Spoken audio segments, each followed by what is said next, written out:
In this lesson, we want to review finding the slope of a line. In our last lesson, we reviewed how to graph a linear function, or you could say we reviewed how to graph a linear equation in two variables. Here we're going to go one step further, and we're going to review how to find the slope of a given line, which is just a measure of the line's steepness. Now, officially, when we talk about the slope of a line, it's nothing more than just the ratio of the vertical change, which is known as the rise, to the horizontal change, which is known as the run, as we move along the line from one point to another.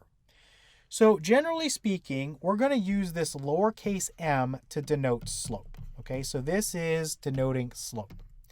So we have here that our m, our slope, is equal to the rise over the run, or we could say it's equal to delta y over delta x. So before we go any further, let's just kind of explain this for a minute. When we say the rise, we are talking about the vertical movement on our coordinate plane. So from one point to the other, how far did we move vertically? We know that the vertical axis is the y-axis. So that's why we have this delta y here, which just basically tells us the change in y values. Now, when we talk about run, we're talking about a horizontal movement. How much did we move left and right? We know the horizontal axis is the x-axis, and so that's why we're saying the change in x, okay? This symbol right here, in case you're unfamiliar with it, is the Greek capital letter delta. And in math, we generally use it to say the change in. So don't let this scare you. It just says the change in y over the change in x, or again, you can remember this as the rise over the run. So using this concept of rise over run, or again, delta y over delta x, we can come up with this little slope formula, which allows us to find the slope of any line given 2 points on the line. So m, the slope, is going to be equal to the change in y values, y sub 2 minus y sub 1, over the change in x values, x sub 2 minus x sub 1. And this is given the fact that we have this restriction, x sub 2 minus x sub 1 cannot be 0. Why can't this be 0? Because you'd be dividing by 0, and that's undefined. And this scenario here, where you have x sub 2 being equal to x sub 1, is only going to happen when you have a vertical line. So you can just remember when you have a vertical line, the slope is undefined because you'd be dividing by 0 in your slope formula. All right, so let's use this slope formula real quick. It's a very easy formula to kind of work with. The first thing that you might struggle with, if you haven't worked with kind of notation where you say, x sub 1, y sub 1, and x sub 2, y sub 2, this might be foreign to you. You might be asking, what does this mean? Well, essentially, we know that an ordered pair is what? It's x comma y. Okay, and this one is x comma y as well. So how do we keep track of kind of which x I'm talking about, which y I'm talking about if I'm working with multiple order pairs? Well, I can just use the kind of sub 1, sub 2 notation, okay? So I can just call this first point x sub 1, y sub 1. So the x value I'm talking about here, if I say x sub 1, is 2. The y value I'm talking about here, if I say y sub 1, is negative 7. And then this guy, I can just say it's x sub 2, y sub 2, okay? And then for the purposes of this formula, it doesn't matter which point gets labeled as which. You get the same answer either way, and I'll prove that to you in a second. So the slope formula, let me just copy it down over here. M is equal to, again, the change in y values, y sub 2 minus y sub 1, over the change in x values, x sub 2 minus x sub 1. I'm not going to write the restriction that x sub 2 can't equal x sub 1. You know that. That's basically going to give you division by 0. So that's something easy to remember. Okay, so let's go ahead and find out what the slope is. So I'm just going to plug into the formula. So m is equal to, for my y sub 2, I have what? I have a 3. So just plug that in. Then minus, for my y sub 1, I have a negative 7. Here's where you got to be careful. It's a very common mistake to just put 7 in because you already had a minus, but that's wrong. I have a minus, and then I have a negative 7. So I want minus a negative 7 here, okay? Then this is over. X sub 2 minus x sub 1. X sub 2 is negative 3. Then minus my x sub 1 is going to be 2. So 3 minus a negative 7 is the same as 3 plus 7, and that's going to give me 10. Then over, negative 3 minus 2 is going to be negative 5. 10 divided by negative 5 is negative 2, okay? So the slope of the line that passes through these 2 points is going to be negative 2, and I'll show you that in a moment graphically. But really quickly, I just want to show you this works the same if I do it in the opposite way. So I'm just going to change the labeling up. I'm going to say this is x sub 2, y sub 2. I'll say this is x sub 1, y sub 1. And basically, we're going to get an answer of negative 2, okay? So if I do y sub 2 minus y sub 1 now, y sub 2 has changed, it's now negative 7. Y sub 1 has changed, it's 3. X sub 2 minus x sub 1, x sub 2 has changed to 2. X sub 1 has changed to negative 3. Again, minus a negative 3 is plus 3, so be careful there. Okay, let me make that better. So negative 7 minus 3 is negative 10. This is over. 2 minus a negative 3 is 2 plus 3. That's 5. Negative 10 divided by 5 is negative 2. You see we get the same answer either way. All right, so to think a little bit more deeply about this concept of slope, let's go ahead and look at the graph of the line that passes through those given points. So again, the points we were working with, we had negative 3, comma 3, and we also had 2, comma negative 7. So let me just plot those real quick. Negative 3, comma 3. Starting at the origin, if I went 3 units to the left and 3 units up, that would be here. So that's your negative 3, comma 3. And then 2, comma negative 7, starting at the origin, I could go 2 units to the right and 7 units down. So that would be your 2, comma negative 7. So this line that we've already graphed, that passes through those 2 points. And basically what we can see from this graph is that our slope m, when we say it's equal to negative 2, again, when we think about this in terms of rise over run, so m is equal to the rise over the run, I'm going to say this is negative 2 over positive 1. So let me explain. When we think about the rise, it's the vertical movement or the vertical change as we move from one point to the other. So let's say I'm going from this point to this point. Well, how far do I move vertically? Well, from 3 to this guy is going to be 1. I'm moving down by 2 units. Okay, I'm moving down by 2 units. So on the y-axis, if I'm going down, that's a negative, so it's really negative 2. Then how much do I move kind of horizontally? Let me erase this because it's kind of tight. This here is negative 3, and this guy here is negative 2. So I'm only moving 1 unit to the right. And again, if I'm moving to the right on the horizontal axis, it's a positive, okay? So basically, I can say that it's negative 2 over positive 1. That's my rise over my run, okay? So every time I move from one point to another, I can just drop by 2 units. So I can drop 1, 2, and then I can just go to the right 1, and I'm back on the line. Drop 2, 1, 2, go to the right 1. Drop 2, 1, 2, go to the right 1. Okay, so that's what a slope of negative 2 is telling me. If I had a slope of negative 4, I could drop 4 units and go to the right 1. If I had a slope of negative 10, I could drop 10 units, go to the right 1. Now, another thing you can do is you can change this up. We know that negative over positive, in terms of a fraction, is negative. So I could also say this is positive over negative because this is also going to be negative. So you might be confused by that and say, how is that possible? Well, if I start at a given point on the line, let's say I start right here. Let me use a different color.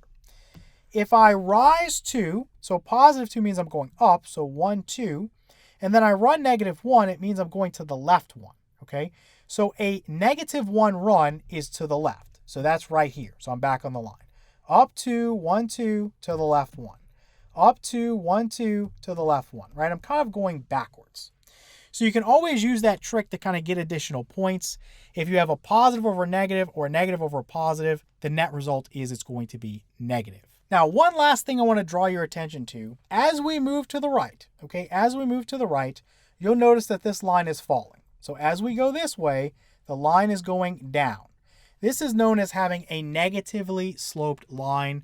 And again, you see that you have a negative 2 there, okay? If this was a positively sloped line, as we move to the right, the line is going to rise. And we'll see an example of that in a minute. All right, let's take a look at another example, and I'll show you this graphically as well. So we have these 2 points, 0, negative 2, and 5, negative 6. Again, let's plug into the slope formula. So let's just say this is x sub 1, y sub 1, and let's say this is x sub 2, y sub 2. So again, my m, my slope is what? It's the change in y values over the change in x values. So y sub 2 minus y sub 1 is what? Y sub 2 is negative 6. Y sub 1 is negative 2. So negative 6 minus a negative 2 is going to be negative 6 plus 2. And then x sub 2 minus x sub 1, x sub 2 is 5. X sub 1 is going to be 0. 5 minus 0 is just 5. So negative 6 plus 2 is going to be negative 4. And this is over 5. Okay, so m here, our slope, is equal to negative 4/5. So what this means is my rise is negative 4. So from whatever point I'm at, I can drop 4 units. My run is 5. So I would run to the right 5 units. So again, to look at this graphically, the points where we're looking at, we had 0, negative 2, and we had 5, negative 6. So 0, negative 2 is right here.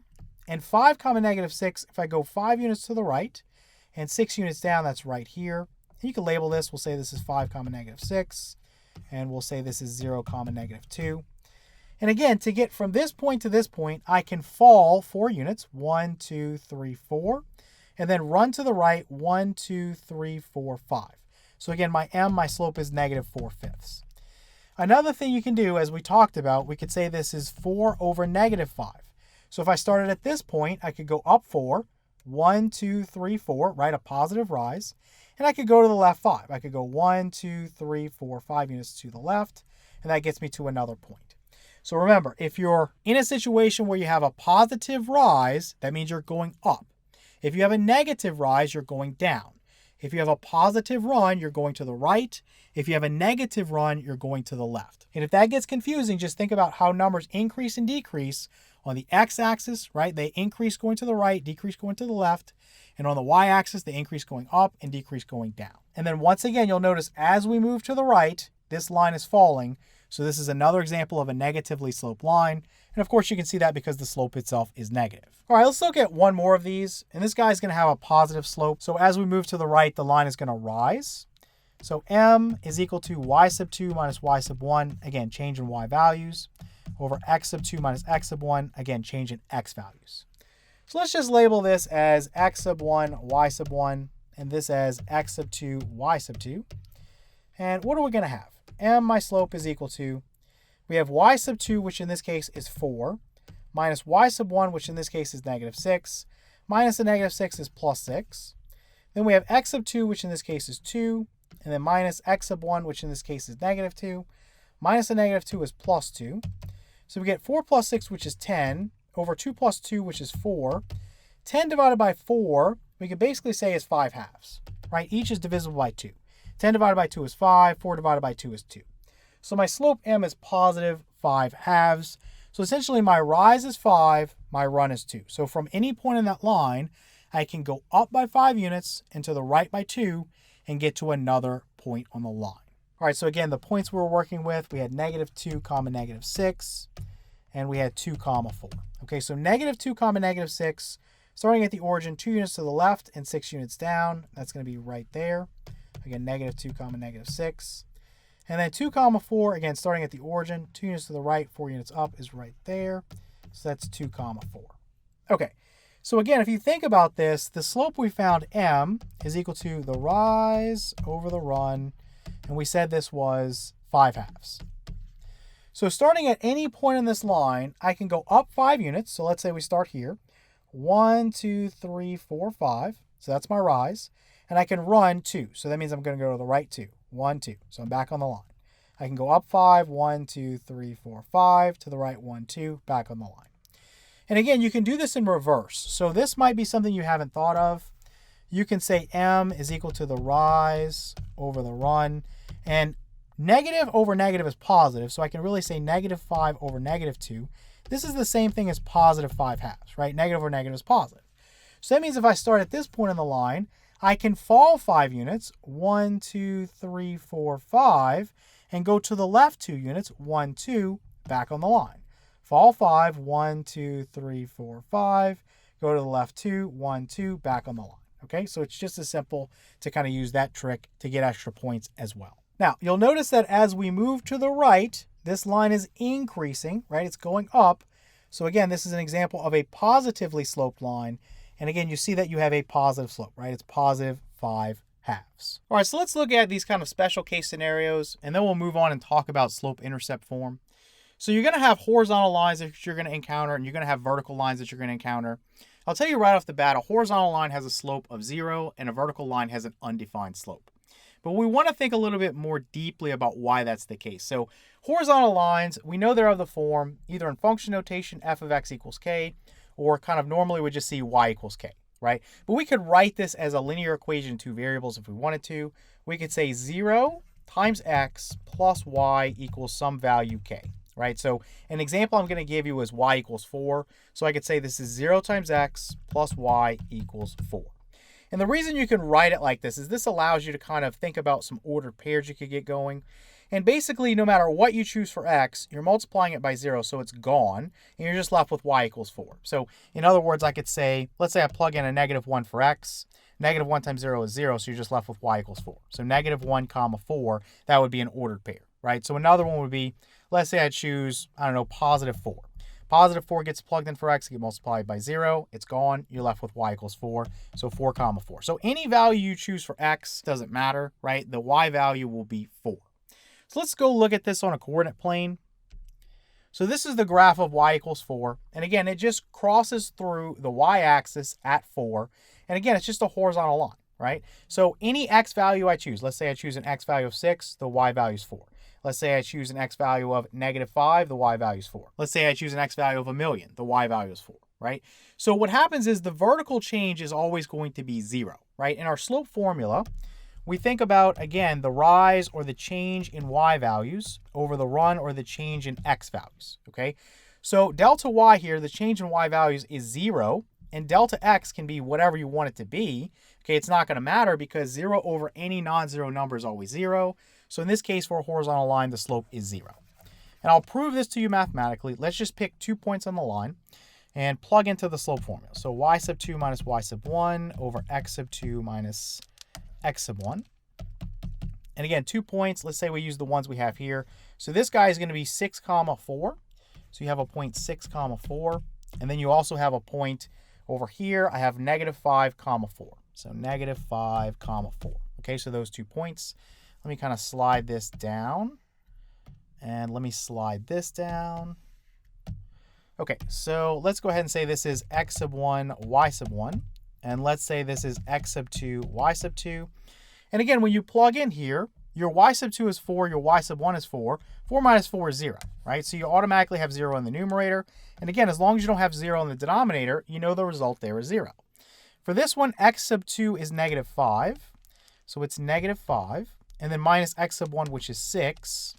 If I had a -5 minus a 6, I'd have -11. But again, it doesn't matter. As long as this isn't 0 down here, 0 divided by any non-zero number is 0.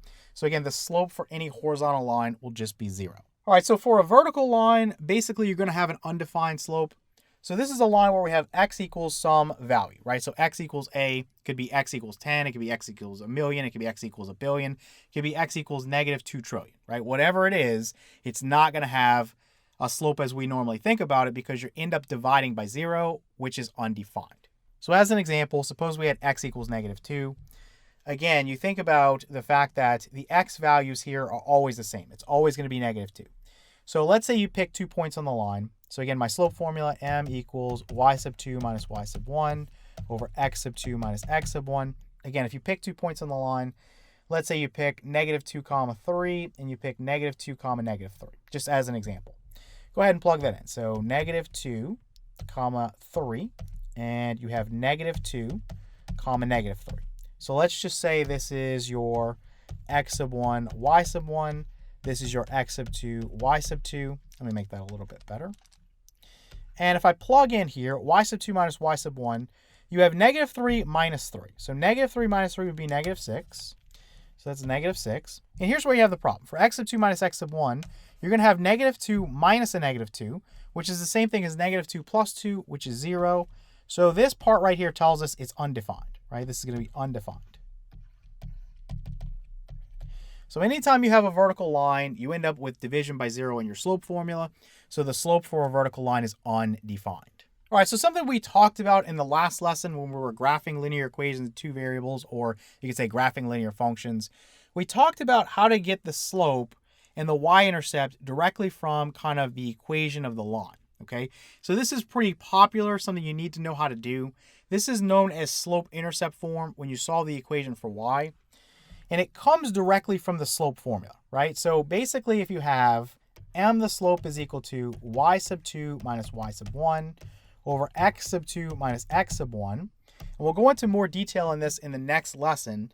But essentially, let's say I know a point on this line. Let's say I know the y-intercept occurs at 0 comma b. We know that the x value for the y-intercept is always 0.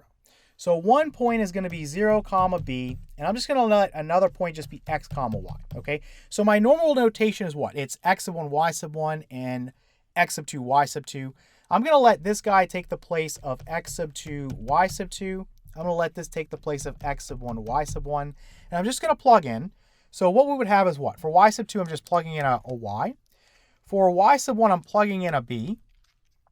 For x sub 2, I'm plugging in an x. And for x sub 1, I'm plugging in a 0. Minus 0 is just nothing. You can get rid of it, right? So essentially, this turns into m, the slope, equals y minus b over x. And all I'm going to do from this point is just solve for y. And what's going to happen? If I multiply both sides by x, I get that mx is equal to y minus b. This guy right here has canceled, right? That's gone. So to solve for y, I just add b to both sides of the equation, and we get our slope-intercept form, which is that y is equal to mx plus b. So what do we know?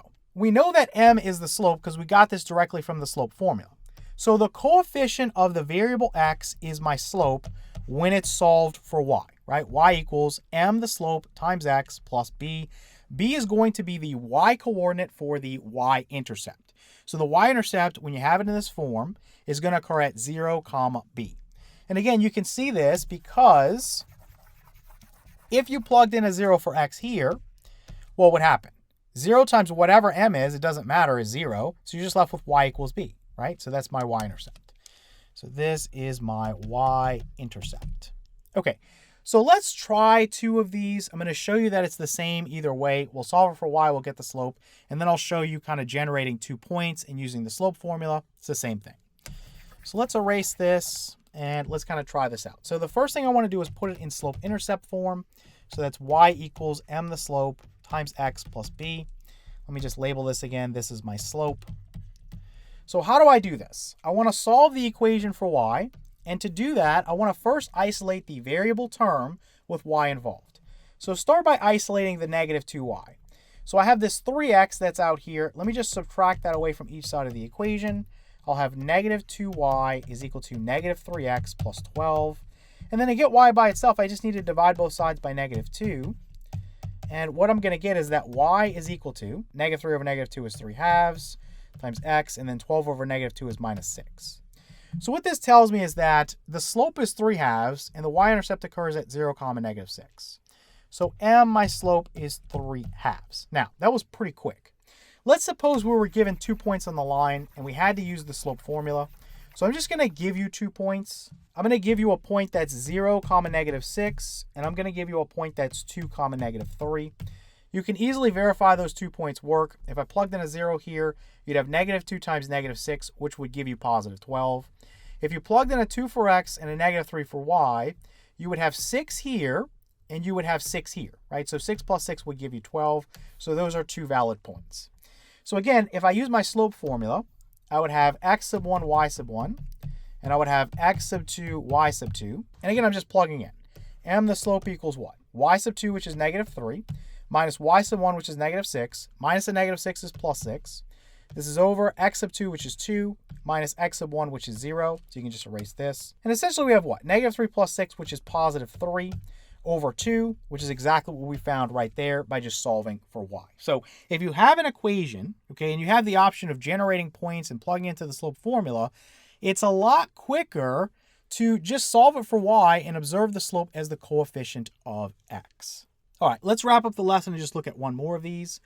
Again, I can find my slope by just solving for y. Y equals m, the slope, times x plus b. Again, this is called slope-intercept form, and we'll talk more about this in the next lesson. So to solve for y, I want to first isolate the variable term with y involved. So I'm just going to subtract 2x away from each side of the equation.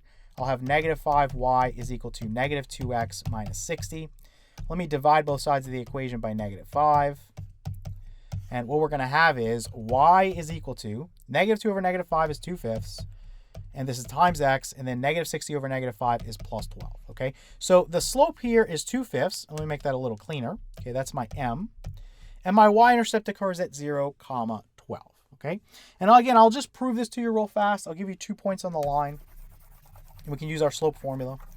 So 1 point we could use would be 0, 12.